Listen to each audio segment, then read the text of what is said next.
Bienvenue, vous êtes sur LCP, la chaîne parlementaire. Je m'appelle Franz-Olivier Gisbert et vous regardez Parlez-moi d'ailleurs, une émission où chaque mois, nous tentons de faire le point sur une grande question de géopolitique. Ce mois-ci, nous avons choisi le Pakistan.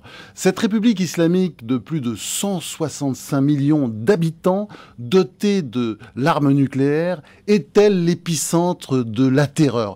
Basée dans une zone stratégique entre l'Afghanistan, l'Iran et l'Inde, elle apparaît à la fois comme un rempart contre le terrorisme et puis aussi comme sa base de lancement.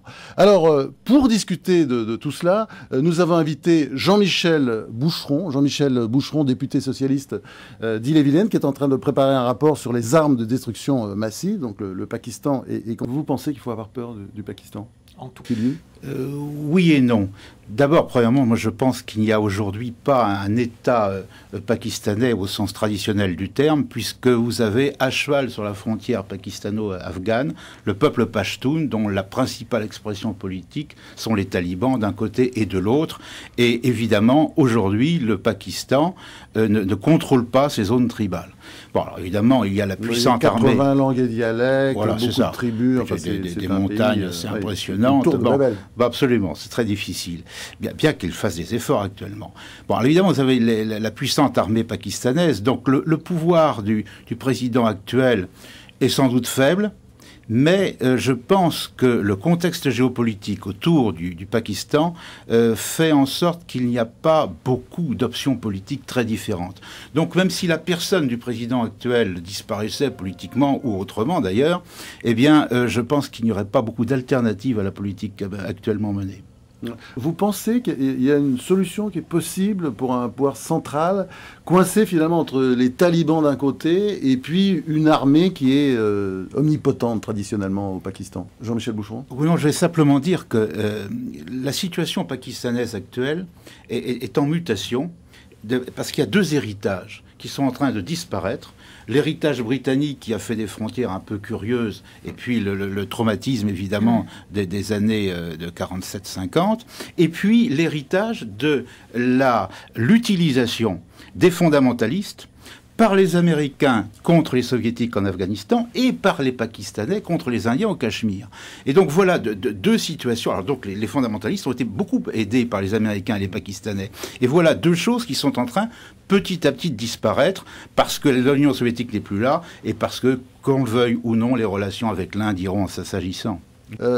Pourquoi l'école des hauts bandits de l'islam, celle des talibans, qui était ultra minoritaire dans les années 50, a fini par prendre le dessus aujourd'hui, même si elle n'est toujours pas majoritaire? Puis finalement, cette école des hauts bandits, celle des talibans, elle a beaucoup profité de la guerre soviéto-afghane dans les années 80, Jean-Michel Boucheron. Ah, tout à fait, elle est instrumentalisée puissamment. Mais je crois qu'il faut faire attention. Il est évident que la religion, dans le domaine éducatif et dans le domaine social, joue un rôle fondamental au Pakistan par carence de l'État. Et ça ne va pas s'arrêter demain matin. Bien. Mais il faut faire attention à la globalisation. D'une certaine manière, il faut que l'Occident fasse attention à quitter définitivement le discours butchiste, qui consistait à globaliser tout le monde. Dans les madrasas, ce sont des écoles religieuses. Et comme dans toutes les écoles religieuses du monde, il y a des gens qui font sérieusement leur travail et puis il y a des fondamentalistes. Et c'est vrai qu'il y a beaucoup de fondamentalistes là-bas. Mais toutes les madrasas ne sont pas fondamentalistes. Et donc il faut, dans nos discours politiques, il faut faire attention à bien montrer qu'il y a un caractère marginal dans le fondamentalisme, y compris dans les madrasas, qui de toute façon seront le système éducatif du Pakistan pour de très longues années encore. Donc ne globalisons pas, parce que c'est en globalisant qu'on crée un réflexe de défense de l'ensemble de ces systèmes éducatifs et qui ont tendance finalement à s'aligner derrière les plus durs. Et je crois que d'une certaine manière, la redéfinition par Obama de la stratégie américaine en Afghanistan passe justement par cette diversification qu'il faut faire entre les différents mouvements. Bon, après ce qu'on vient de dire, il faut quand même ajouter que si les talibans ont réussi à s'imposer si vite au Waziristan, c'est aussi parce que le pouvoir central a maltraité respecter ces tribus. Que par exemple, les 3,5 millions d'habitants du Waziristan n'avaient pas de droit jusqu'à présent. Tous les chemins terroristes mènent-ils au Waziristan, après le portage qu'on vient de voir? Non. Et au Pakistan d'ailleurs aussi, bien sûr. Et au Cachemire. Et au Cachemire. Moi, je crois que la clé de cette affaire réside en fait dans la question suivante. Est-ce que la communauté internationale va être capable de convaincre les hommes politiques pakistanais et l'armée pakistanaise qu'ils n'ont pas grand-chose à craindre militairement de l'Inde? Bien. À partir du moment où ça, ce sera acquis, la stratégie d'Al-Qaïda sera dans l'impasse. Parce que justement, la stratégie d'Al-Qaïda est de jouer le Cachemire et de jouer l'Afghanistan. Et même les Pakistanais, face à l'Inde, ont envie d'avoir un repli stratégique vers l'Afghanistan. Hein. Et donc, ça me paraît tout à fait considérable comme question. Il faut convaincre aussi les Indiens d'un peu moins investir dans les ambassades et les consulats en Afghanistan, de façon à rassurer un peu les Pakistanais. Là, il y a quelque chose de tout à fait déterminant. Et n'oublions pas une chose aussi, pour ceux qui comparent cette guerre au Vietnam ou à la situation afghane du temps de l'Union soviétique. Al-Qaïda n'a pas derrière elle une grande puissance. Il n'y a aucune grande puissance qui soutienne Al-Qaïda. Ni la Russie, ni la Chine, ni l'Inde.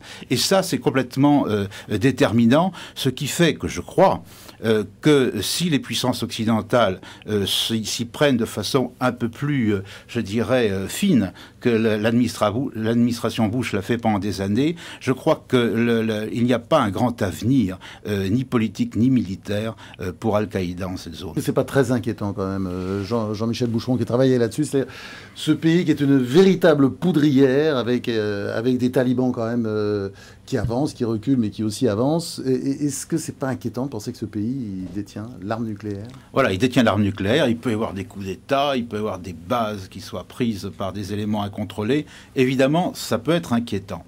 Bon, maintenant, l'arme... ça l'est, non? Ça peut l'être. Ça peut l'être. Vous n'êtes pas inquiet? Pas complètement, parce que la mise en œuvre d'une arme nucléaire est quelque chose de complexe qui demande une chaîne où il y a beaucoup de capacités de veto, d'une part. D'autre part, vous imaginez bien que la totalité des services secrets du monde, et en premier lieu ceux des Américains, mais pas seulement eux, s'intéressent de près à cette question centrale. Bon, donc je pense qu'il y a un certain nombre de choses qui ont été faites de façon à ce que cette menace ne puisse pas être mise en œuvre de façon très simple. D'autre part, n'oublions pas que l'aide américaine est d'1,5 milliard de dollars par an avec le plan Kerry et que les Américains ont demandé des choses en contrepartie. Notamment l'accès au réseau proliférant de M. Khan, qui finalement a procuré une partie de l'arme nucléaire iranienne et aussi peut-être à M. Kadhafi à une certaine époque. Bien, donc, si vous voulez, cette question est extraordinairement importante pour la paix du monde et elle n'est pas laissée, je dirais, sans être traitée. Elle est traitée, c'est sûr. Elle est traitée. Donc, elle est, à mon avis, correctement traitée, mais elle ne peut l'être que dans l'extrême discrétion, parce que ce genre de choses peut être extrêmement mal vécu par la population pakistanaise, par les responsables politiques. Il y a quelque chose d'un peu humiliant à ce que des puissances étrangères s'intéressent de près à ce qui est le cœur de leur sécurité.